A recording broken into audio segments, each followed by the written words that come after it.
Hello, my name is Mr Edwards and I'm the Deputy Head Teacher of the school. In this video I'm going to talk about what you can do at home as a parent carer to help your child or children succeed in the next 18 months during their GCSE course at the school. The students have started really well, really positive atmosphere across the year group, and it's great to speak to a number of them and talking about the options that they have selected for their GCSE subjects. During my time at Framingham High School, I've been Director of Learning for Year 10 and 11 and also on the leadership team.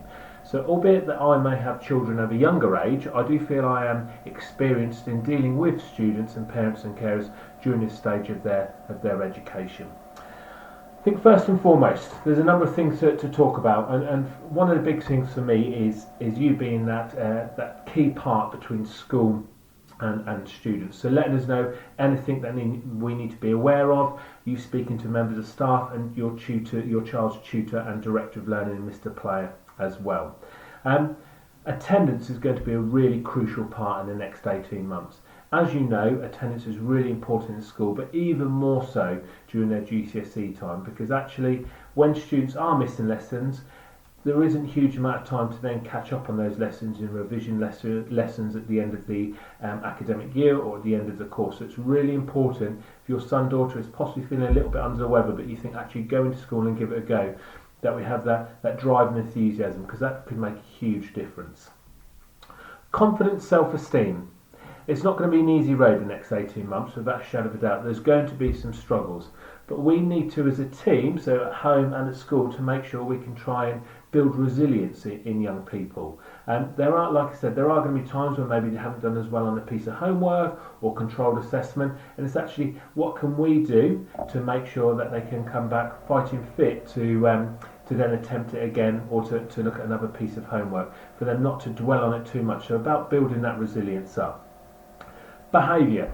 Year 10 are an absolutely superb year group, and we expect our students all to follow our behaviour policy and our expectations, and it's really important that you at home reinforce those expectations that we want in school as well. And as I said to the students in assembly on their first week back, actually with our behaviour and our expectations, we want this because we want to give you the best possible chance of succeeding in your GCSE exams in a couple of years' time. So it's really important if you could reinforce that as well, to make sure that your son, daughter is meeting those expectations, but also on the flip side, when they receive positive marks and house points, that you also recognise that as well and speak to them. Family life. Now during COVID, one of the positive things to come out of COVID, I think, was actually seeing and speaking to students who had gone on family walks, cycling and lots of different aspects. That's really important. That's going to be key also for your son and daughter when they go through the next 18 months, to have that support, but also have some quality family time. And I do appreciate family time. Time can sometimes be a struggle, but just trying to find that time over a weekend or an evening could make a huge difference. Study buddy. Now I'm not expecting you to know grade 9 maths questions at GCSE level, but actually just to sit down with your child and go through any pieces of homework or helping them with revision. That's going to be a key thing.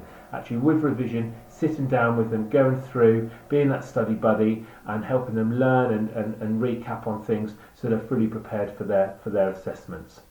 Looking at the big picture, obviously when students leave FRAM at the end of year 11, they go on to post 16, whether that's a sixth form, college, or looking at apprenticeships, and it's never too early to start looking. We will do a lot of this in school, but also start to have those conversations at the dinner table around, actually, so what do you want to do when you leave school? Do you want to go to sixth form? Do you want to go to college? And start to research on what grades do you need and what career aspirations or aspirations can lead on from those subjects and from getting those grades. Knowing your child as well. Year 10, year 11, 14, 15, 16 years of age, it can be a challenging time, and unfortunately there's some aspects in in the community in Norwich where perhaps aren't too savoury and we don't want our children to be involved in. So it's important that you also keep an eye on your son and daughter as well. Not monitor them 24/7, but make sure you know who they are speaking to, who they're hanging around with, which friends, have they got a new set of friends, who are they, just so you are fully aware. And obviously if you've got any concerns, that you can come and speak to their tutor or director of learning or any member of staff. But as I said at the start, it's all about us working together, almost forming that triangle. So the school, parents and carers and students. It's not going to be an easy journey, but it's a journey we can all go on and work on together, so the students receive or obtain their best potential. Okay, thank you.